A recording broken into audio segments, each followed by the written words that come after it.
Is right. my background okay? Yeah, Is it's this fine, dude. fine? Okay, cool. It's quarantine, dude. Ain't nobody care right now. You know, quarantine edition of the lunch table. You feel me? Mia, Ayana, what up, man? What up? What up? You know, from Mississippi to Vegas, now to LA. You've just been Yeah. traveling around the world, huh? Yeah, I've been hopping around. I graduated like in 2017, and then I went to Seattle, which was different, a lot different. Then I went to Chicago and then Vegas and LA. So yeah, Okay, so weird experience. did you start music back in Mississippi or? Yes. So I started music in Mississippi, but I wasn't doing it like seriously. I really started when my grandma died in 2015. It was like September 2015, and I had been writing songs and stuff, but I don't know, after that I was like I just found like I found comfort in it. I think that was the biggest thing. Yeah. And so after that I was writing, and I would find beats on YouTube because someone suggested that I do that. I had never done it. And I started doing that. And so I was recording myself on Logic. And it sounded terrible because I was trying to mix and master myself, but I didn't understand the concept of that. Like there's like a science behind engineering, and I didn't realize that. So yeah, I just kept writing though. I was like, I'm not gonna put these songs out, but I'm gonna find an engineer. I know I am, and I just spoke it. I was like, I'm gonna find an engineer, and I'm gonna find a producer that can make beats, the kind of beats that I want. And that ended up happening. And so now, yeah, I'm making the kind of music that I want to make now. Definitely. So then from your multiple ventures in the United States, when did you finally find that producer or that engineer?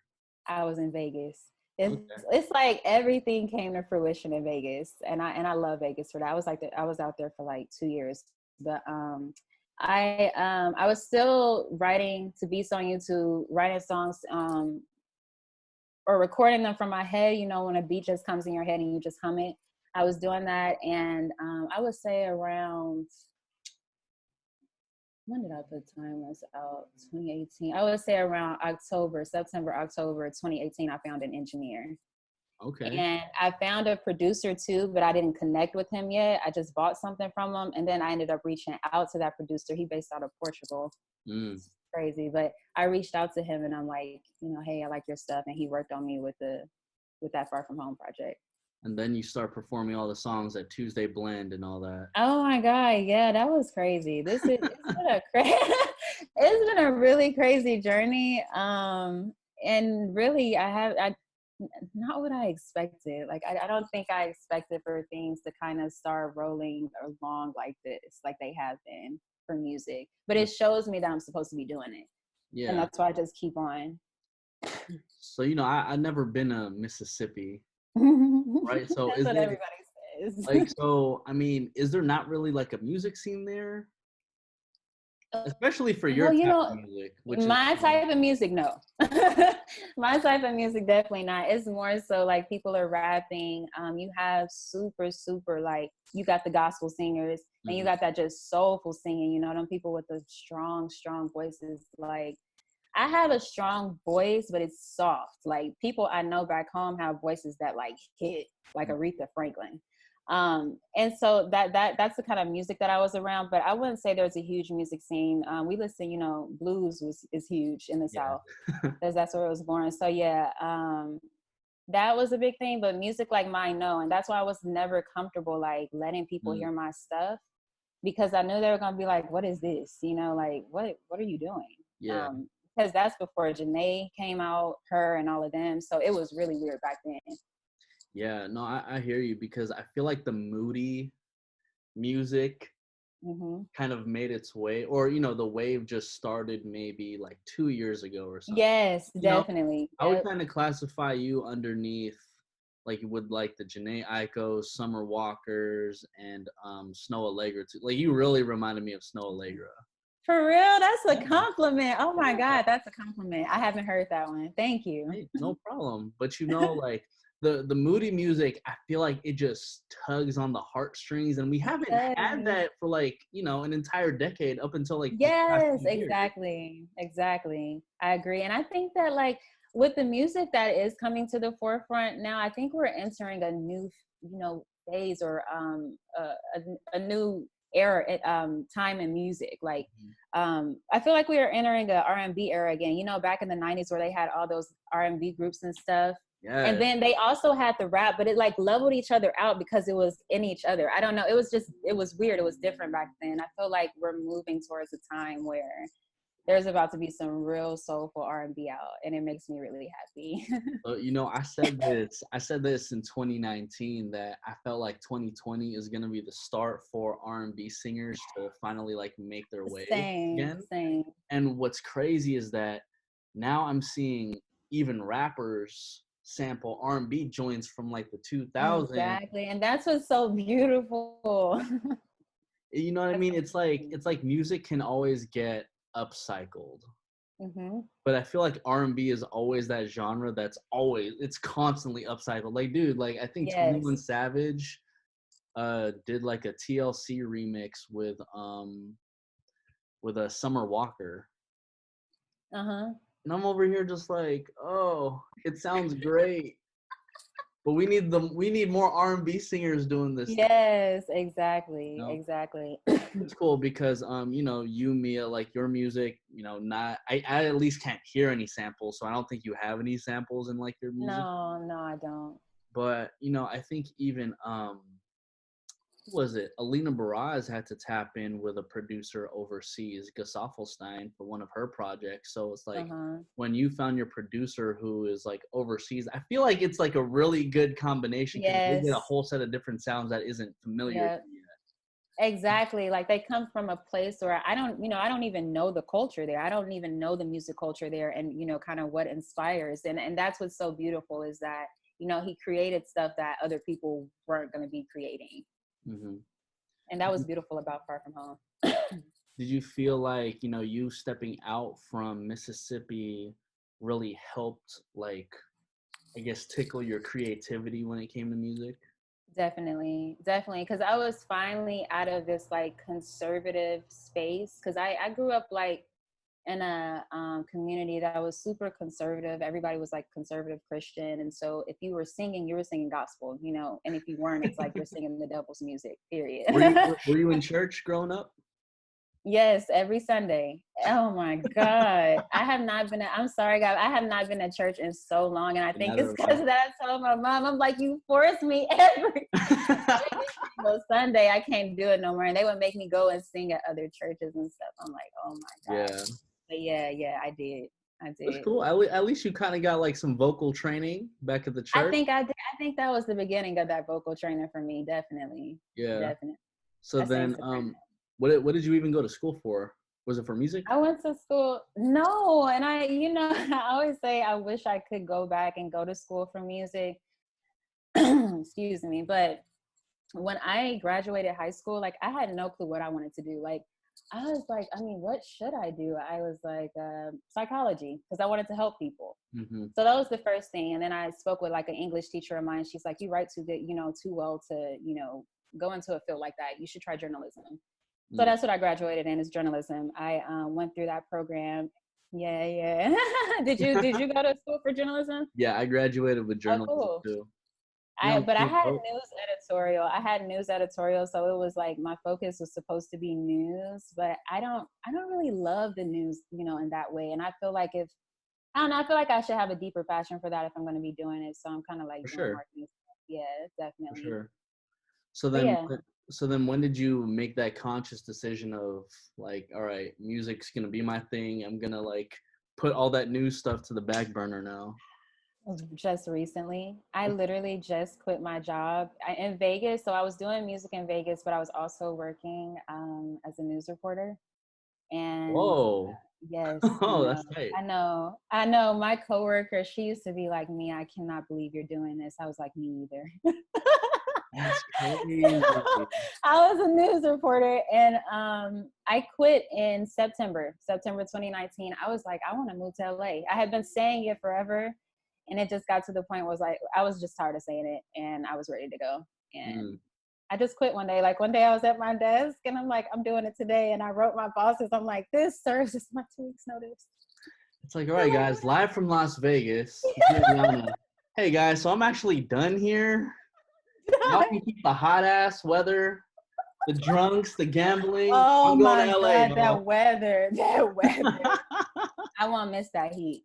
That's one thing I Yeah. won't miss. Oh my Were God, it was you cold. were you going through like a mental struggle because even we we tend to find ourselves in these situations where we keep ourselves a little bit longer than we should sometimes. Mhm. Like, did you feel like you kept yourself in like being a news reporter for a little bit too long? Yes, yes. And that's why I ultimately just quit because I was like, I don't know, I wasn't really happy. And I felt that I had the potential to make better music and the kind of music that I wanted to make, but I feel like I just wasn't making it in that space, you know? Mm.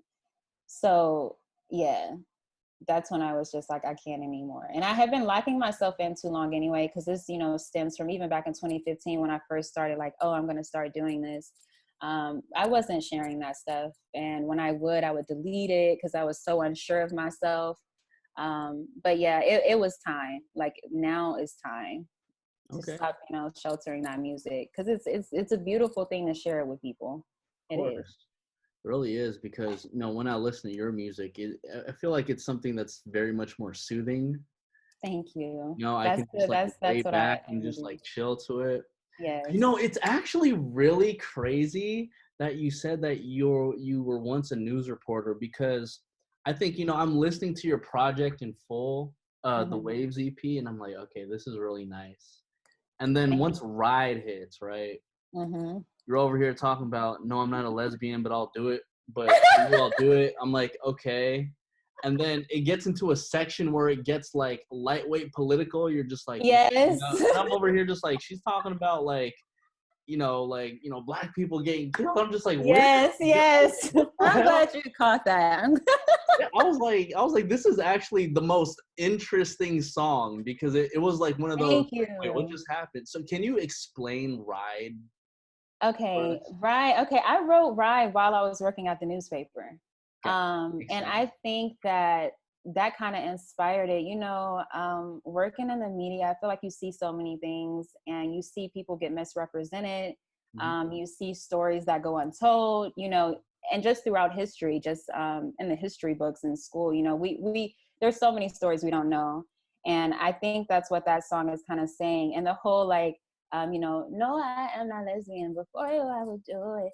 So that part, I'm basically speaking to Mary Jane, which is marijuana, and I'm saying, Aw. you're getting me to this point. Like I'm on this ride, and I'm pretty much high, and these are the things I'm thinking about. Like I'm thinking about how we're misrepresented. I'm mad. I'm tired of this shit, and that's what's happening, and that's why I say, no, I am not lesbian. Before you, I would do it because it's for the weed because it opens my mind. So yeah, I'm glad. Thank you for Hey, asking me that. Thank you for asking me that. can I I love can that I song. say that? First of all, you're welcome. But can I say like that explanation just makes me love the song even more Thank you. Thank because I'm you. over here thinking like, wait, is she gay? Did she I was like, what the hell? But like when you relate it, like it's Mary Jane, you're relating Yeah. the fact that like this girl you're talking to is Mary Jane, and it makes you think Yes. about like all the crazy stuff happening in the news. Like Yes. that alone tells me your songwriting goes a lot deeper than It I feel does. like people give you credit for, and it goes a lot Thank deeper than you. what I normally hear outside. Hmm. And I don't Thank know. you. I appreciate that for real. Thank you. Dude, can I just say like that's actually extremely mind blowing to me. Thank you. Thank you. I'm glad you asked that because I feel like other people are wondering too, but they don't know how to be like. I mean, they don't have a way of asking me like, Oh "What are yeah, you you talking?" probably got text like, so what's up, Mia? From like some girl that you've never seen in a minute. Like, yo, what's going on now? You trying to watch the news? You trying to self quarantine together? Well, what's up? Oh God. Oh, shit. But yeah, I love that song. I'm glad you connected with that because that's like one of my favorites from that project. It's For sure. really deep, Y'all, and I wrote it a minute ago. yeah. No, y'all definitely need to check out the Waves EP. Hmm. Um, so why now? I mean, it's a pretty ballsy move to drop an EP during quarantine. I know. Were you just like, I honestly don't know what I was thinking. Yeah, yep. I was like, you know what? I really didn't even have a plan. I was gonna put that project out in like the summer. Okay. But when quarantine hit, I was like, nobody's doing anything. I'm about to drop this now. And so I was like, you know, it's perfect to drop it on 420 because that's what I'm talking about in the project. Is pretty much, you know, this euphoric feeling of intoxication, and that fits with, you know, that aligns with 420. So that's why I dropped it then. So I was like, yeah, I think this will be perfect. And so I had to hurry up and finalize everything because like maybe one or two weren't finalized. So I was like, okay, let me hurry up and record it. Let me fix everything that needs to be fixed and let me upload it so it can drop. You smoke a lot of weed, huh?